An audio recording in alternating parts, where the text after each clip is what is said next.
Alright, welcome back everyone. I just watched my video that I last made on this particular vehicle a little over an hour ago from YouTube, and the audio is absolutely terrible. So let me explain what's going on so that way you can hear a little better. This video happens to be doing better than I thought it would ever do, and it is what it is. You know, some things you think are not worth the while, and then other people absolutely love it. So I don't know. It is what it is. Just one of those things. So for those of you joining me for the very first time, this is a Tonka toy truck. It has a metal body and a plastic chassis, and it's bonded by these little tabs that you see sticking out right here, and they slide into a little groove right there. It may be hard to discern that because that one's partially in and that one's sticking out, and all the rest of them are sticking out, right? It has a functioning tailgate. The roll bar is removable. It does have a sunroof, partial interior, obviously clear glass, right? So that out of the way.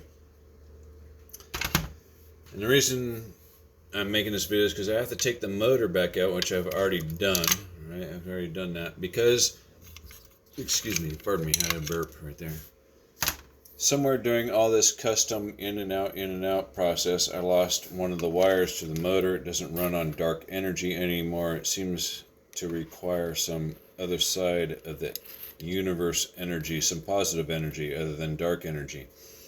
So I need to take that apart, resolder another motor. The axle shafts, or the shafts, drive shafts, propeller shafts, whatever you like to call them, these happen to be out of an Axial SCX24. I got them in a package of 3, which are labeled from A-Main Hobbies as small, medium, and large.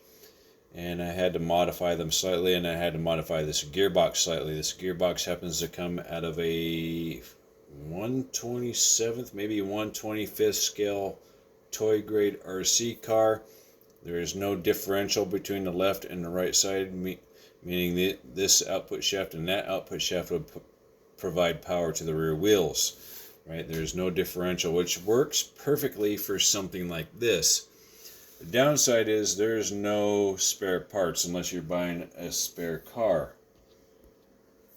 I believe this is the car. I took it apart. This is an unfinished project, but I think this was made by Adventure Force. I don't see any markings on it. Well, it is what it is. Yeah, that tells you a lot, right? So anyway, that's where that gearbox came from.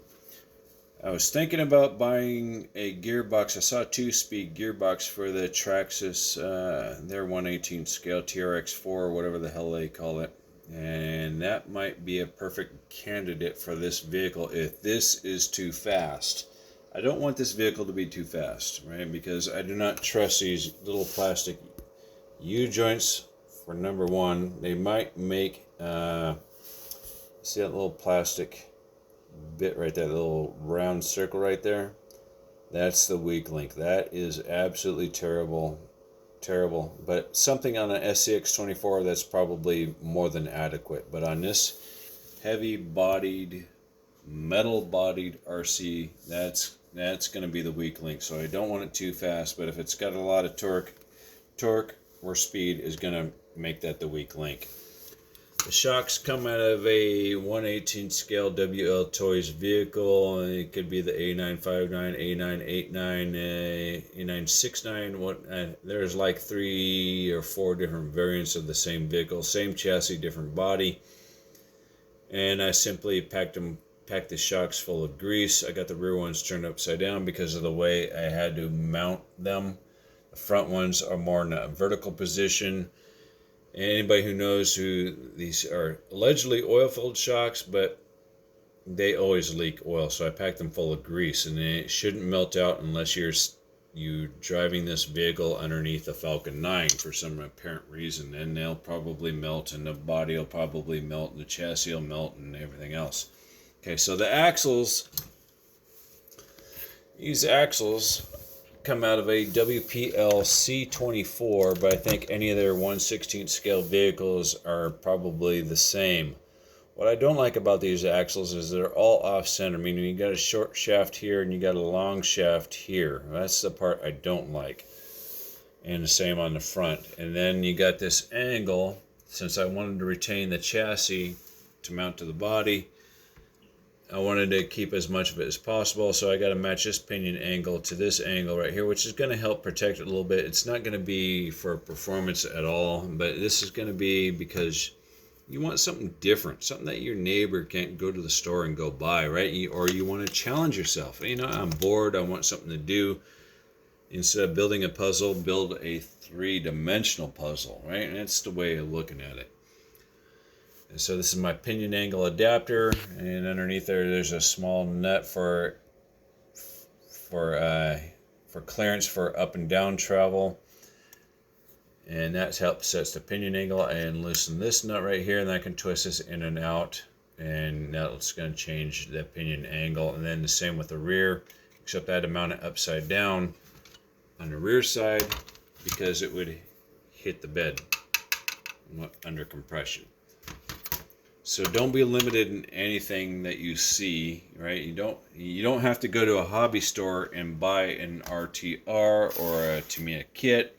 You see something you like it, such as this 1/24 scale Carrera slot car, you can turn it into RC, just like I did here. As you can kind of see there through the rear window, I got a receiver in there. You might be able to see, you kind of see a red heat sink in there a little bit.